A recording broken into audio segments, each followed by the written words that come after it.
Quem nunca recebeu aquela ligação indesejada de empresas de telefonia oferecendo serviços e planos? O pior é que você nem sabe dizer de onde tirar o seu número pessoal. Se os telefonemas te deixam indignado, saiba que é possível recorrer aos órgãos de defesa do consumidor. O telefone da Conceição não para mais de tocar desde que a aposentadoria dela foi aprovada. As empresas de telemarketing ligam o tempo todo para oferecer empréstimos. Tá.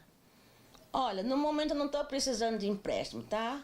A Conceição, inclusive, soube por essas empresas que a aposentadoria dela havia sido aprovada, antes mesmo do aviso do INSS. Quem primeiro mandou mensagem para mim foi alguém que eu não sei nem de onde. Essa eu não sei de onde, só sei que a mensagem chegou, né? E depois ficou outros bancos me mandando mensagem, falando de tudo que eu já tinha sido aposentada, se eu sabia que já tinha sido aprovada. Receber essas ligações realmente pode ser muito incômodo, mas a pessoa que se sentir prejudicada tem o direito de registrar uma reclamação no PROCON. As empresas podem ser punidas com advertências e multas que podem variar de 400 a 6 milhões de reais. Situações como essa poderiam ser evitadas pela lei do Não Perturbe, que cria um cadastro para bloqueio do recebimento de ligações de telemarketing. Mas aqui no Distrito Federal, a lei foi revogada e o cadastro que poderia ser feito no PROCON não está mais regulamentado. Por isso, esta advogada orienta que essas pessoas que estão recebendo ligações indesejadas podem ainda recorrer ao saque da empresa de telemarketing. Ele vai ao saque da empresa ou à ouvidoria e faz a reclamação e pede que o seu número seja bloqueado para esse tipo de contato. É o primeiro passo. Não conseguiu resolver através do contato com a empresa, ele pode optar por denunciar na Anatel, fazer a reclamação no site da Anatel e no site do consumidor.gov, que ele vai ter o retorno dessa empresa no caso de ser telefonia. Se for bancos, ele também tem uma opção, além da Anatel, do Banco Central. Em nota, a Anatel informou que regula o envio de mensagens publicitárias e que as operadoras de telefonia só podem enviar essas mensagens caso haja consentimento do consumidor. Mas a Anatel não pode atuar caso ligações ou mensagens sejam de empresas de outros setores econômicos. A agência admitiu que está ciente dos transtornos que essas ligações podem causar e orientou que os consumidores devem procurar os PROCONs. A Anatel informou ainda que todos devem ter cuidado ao fornecer dados pessoais. Sérgio Amaral, olha, quando o seu telefone cai aí num sistema desses, é como abrir as portas do inferno, viu? É mais ou menos por aí. Agora, essa explicação da Anatel, ela serve até a página 2, né? Essa história de que ela só pode fiscalizar o setor dela, não pode fiscalizar outros setores e tudo. Só que muitas vezes a pilantragem é conjunta, é como se fosse um grande quadrilhão, e eu acho que a palavra nem é tão exagerada, para arrebentar com o consumidor, porque a empresa de um setor fornece com certeza os dados dela, os dados que ela tem na base de dados para outro setor, como é, por exemplo, que uma financeira que eu nunca procurei, nunca tive nenhum acesso àquela financeira, ao banco a qual ela é ligada e tudo, consegue os meus dados, os dados de você que está aí nos assistindo, e essa história da porta do inferno, né, Rodrigo? Quantas pessoas, empresas de TV a cabo, por exemplo, de internet, a pessoa acaba o contrato e ainda continua recebendo telefonema 1 ano, 1 ano e meio, 2 anos para oferecer novos produtos, oferecer a religação, a volta do contrato. Em boa hora, o Congresso aprovou uma lei que pode ser sancionada a qualquer momento pelo presidente da República e a gente torce muito para que ela seja sancionada, para que a gente fique livre, para que a gente, população, fique livre dessa canalice.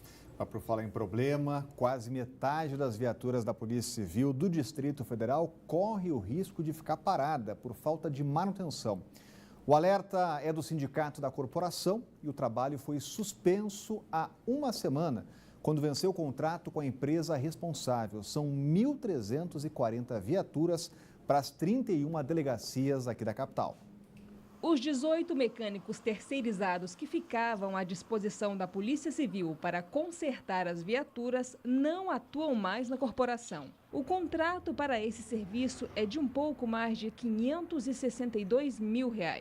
Ainda de acordo com o Simpol, essa situação pode prejudicar o transporte de presos e até as investigações. Crimes como latrocínio, homicídio, estupro e diversos crimes graves podem ser prejudicados as suas apurações em função da falta de viaturas para a prestação de serviço. O problema já reflete na delegacia de Sobradinho. 2 camburões estão parados por causa de problemas mecânicos. Diante disso tudo, o Departamento de Administração Geral da Polícia Civil do Distrito Federal, responsável pelo contrato, disse que hoje há 142 viaturas esperando manutenção. Isso representa 9% da frota. Revelou que até que saia o novo contrato, está realizando um processo de seleção para 12 mecânicos para contratação ainda esta semana, caso aprovados. Vamos falar aqui da corrida ao Planalto, chamado Centrão, grupo formado pelo DEM, PP, PR, PRB e Solidariedade, oficializou hoje o apoio ao candidato tucano Geraldo Alckmin. Vamos saber o que isso significa com a Renata Dourado, está voltando com a gente por aqui.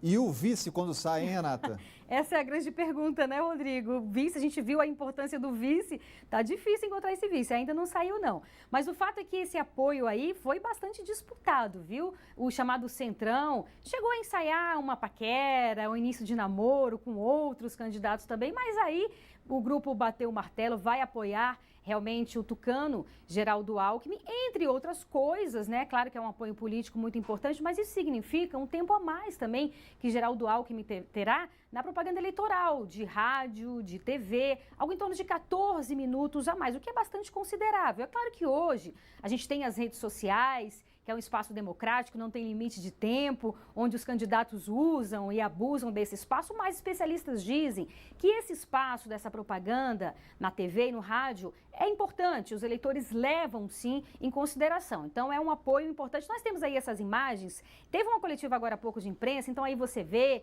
o Geraldo Alckmin ao lado desses representantes desse Centrão, um grupo que ganhou força aí, principalmente no governo da então presidente Dilma Rousseff. Então era um grupo, o Centrão, que inclusive era até maior, que apoiava a presidente Dilma Rousseff, mas chegou a aprovar no Congresso Nacional medidas contrárias ao governo, aquelas chamadas pautas bomba, né? Uma forma de pressionar o governo a liberar cargos, emendas também. Em 2016, eles declararam o apoio ao presidente Michel Temer. Foi um grupo importante aí que viabilizou, ajudou a viabilizar o apoio aí de propostas do governo que foram aprovadas no Congresso Nacional, a reforma trabalhista, a reforma do ensino médio, o teto de gastos públicos. Então, sem dúvida nenhuma, é um apoio muito importante. Aí a gente está vendo o Rodrigo Maia, né, que é o presidente da Câmara. A gente lembra aqui, Rodrigo, que ele chegou a dizer que seria também candidato, obviamente que não oficial. Então, hoje, com esse apoio aí desse grupo, desses partidos ao Geraldo Alckmin, alguns nomes saem da corrida presidencial, nomes cotados, né? São eles Flávio Rocha, próprio Aldo Rebelo, Ricardo Barros e Rodrigo Maia, que agora diz que vai tentar a reeleição. Rodrigo. Obrigado, Renata. Agora, Sérgio Amaral, a gente vê aí que tem muito partido, são mais de 200 parlamentares, se a gente contar aí cada parlamentar que cada partido tem, como atender aí tanto interesse? Na verdade, isso aí mostra, Rodrigo, como a política é feita no Brasil. Esses mesmos partidos aí, como bem disse a Renata, eles eram partidos da base aliada do governo petista, desde o governo Lula, depois do governo Dilma Rousseff. Rapidinho se transformaram em aliados do governo Temer. E agora eles se propõem a ser aliados de um eventual governo Geraldo Alckmin. Falta combinar com os russos, né, com os eleitores. E se Alckmin não for eleito, não tenha dúvida nenhuma de que esses partidos também serão aliados do presidente eleito, seja ele qual for, de que partido for. Por quê? Porque o que interessa para esse pessoal é exatamente isso. Por exemplo, o atual presidente da Câmara, Rodrigo Maia, ele estava querendo muito mais, era voltar, continuar como presidente da Câmara. E nessa partilha aí, em caso de eleição de Geraldo Alckmin, ele teria quase que a garantia de todos esses partidos que ele voltaria à presidência da Câmara. Alguém do Progressistas, possivelmente o presidente Ciro Nogueira, seria um presidenciável do Senado. E os outros partidos iriam participar da distribuição de ministérios, né? Então, é isso realmente que está por trás de toda essa negociação. E olha, a seguir, batida entre 2 caminhões deixa 3 mortos na divisa entre DF e Goiás. E o Band Cidade está voltando já.